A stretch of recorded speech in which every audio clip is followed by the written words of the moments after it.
ሰላም እንዴት ናችሁ? ውድና የተከበራችሁ የቻናሌ ቤተሰቦች እንደምን አላችሁ? ባላችሁበት ሰላማችሁ ብዝት ይበልልኝ።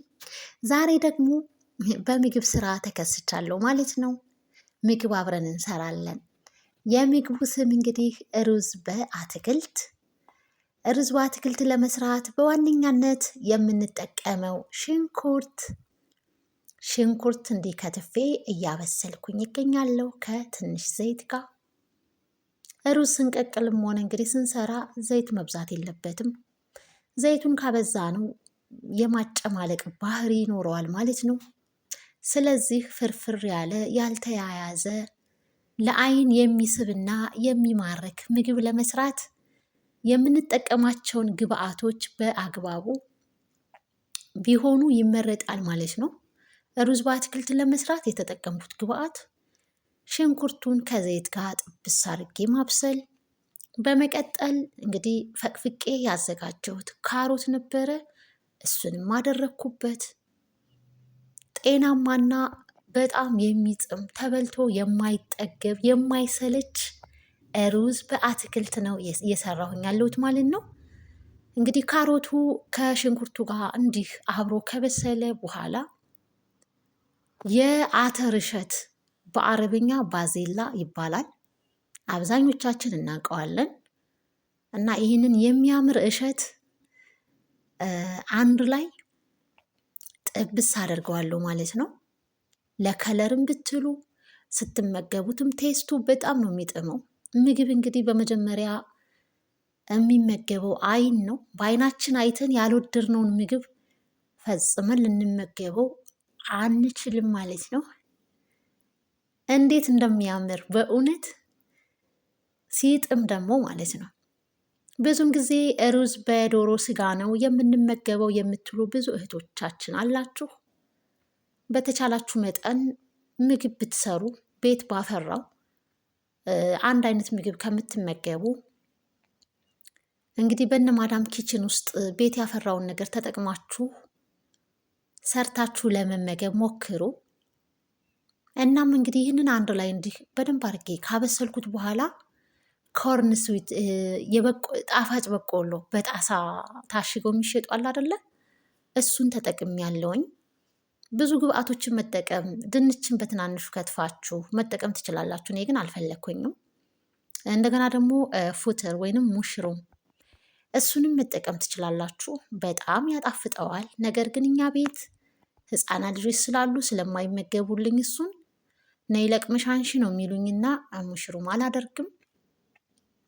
እንደ አርጌ በደንብ አርጌ ካዋሃርኩት በኋላ ለከለር እንግዲህ በትንሽ በሻይ ማንኪያ እርድ አደርግበታለሁ። አንድ ላይ በደንብ አርጌ አበሰልኩት ማለት ነው። እንዴት እንደሚያምር አትጠይቁኝ። እንደምታዩት ነው። ከውጭ እንግዲህ ምድጃዬ ወደ መስኮት አጠገብ ስለሆነ ከውጭ የፀሐይ ጨረር እንግዲህ ምድጃዬ ላይ አርፎብኛል። ለእኔ ግን አይደርስብኝም። ያው ምግቡ ላይ ነው የሚያንጸባርቀው።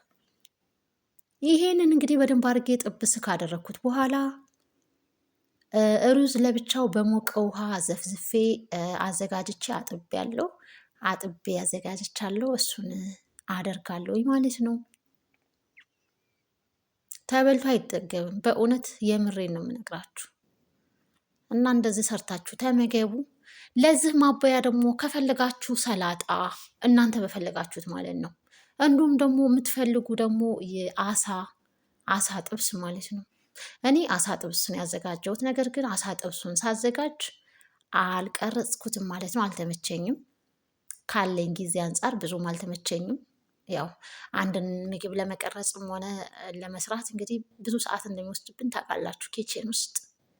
ለዛም ስላልተመቸኝ አሳ እንዴት አድርጌ እንዳዘጋጀሁና እንደጠበስኩት አላሳየኋችሁም።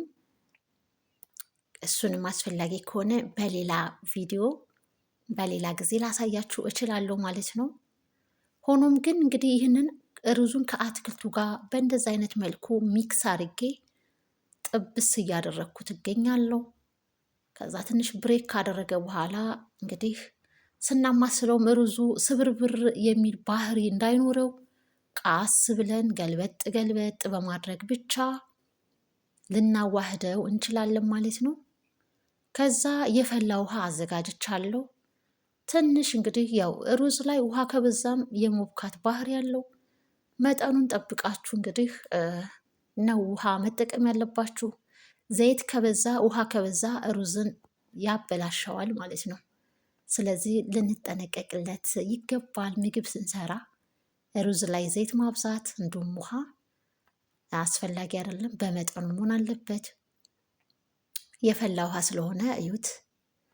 እንዲህ በሚያምር መልኩ እንግዲህ አትክልቱም ከለሩ በጣም ያምራል። እንዲሁም ደግሞ በተጨማሪ እርድ ስላደረግኩበት ያምራል። አሁን ላይ እንዲህ ካረኩ በኋላ ጨው ብቻ ነው የሚቀረኝ ማለት ነው። ትንሽ ግብአት ተጠቅመን ነገር ግን በጣም የሚጣፍጥ ምግብ መስራት እንችላለን ማለት ነው። እና በዚህ መልኩ የሩዝ በአትክልት ተሰርቶ ተጠናቋል። በጣም ነው የሚወዱት ሰዎችም ሲመገቡ እጅሽ ይባረክ እያሉ መርቀውኛል። በዚህ መልኩ እንግዲህ ሰርቼ ጨርሻለሁ ማለት ነው። ለማዕድነት ደርሷል። እንደነገርኳችሁ አሳ ጠብሼ ያዘጋጀሁት አለ። ራሱን የቻለ ለአሳውም ሶስ ማዘጋጀት ይቻላል ማለት ነው። እኔ ግን አላዘጋጀሁኝም። አሳውን ብቻ ነው የጠበስኩት። ያው አሳውንም ስጠብስ ደግሞ የተጠቀምኳቸው የአሳ ቅመም ግብአቶች አሉ። በጣም ነው የሚጣፍጠው። ከሩዝ ጎን ተደርጎ እንግዲህ ይህ ሩዝ ከሰላጣ ጋር ከአሳ ጋር በጣም ነው የሚጣፍጠው። ሞክሩት፣ እንዴት እንደሚያምር ተመልከቱት። ይህንን ቻናል ላይክ እና ሼር ሰብስክራይብ አድርጉ ቤተሰብ። ቻናሉን ላይክ እና ሼር ሰብስክራይብ በማድረግ አበረታቱን ቤተሰብ። በቀጣይ ስራዬ እስክንገናኝ ቸር ሰንብቱ። ኮመንት፣ ሀሳብ አስተያየት ካላችሁ አስቀምጡልኝ ማለት ነው። በሌላ ቪዲዮ እስክንገናኝ ባላችሁበት ቸር ሰንብቱ። ባይ ባይ። ውድ ቤተሰብ ለምታበረታቱኝ እጅግ በጣም አድርጌ አመሰግናለሁ። ሰላማችሁ ይብዛልኝ ባይ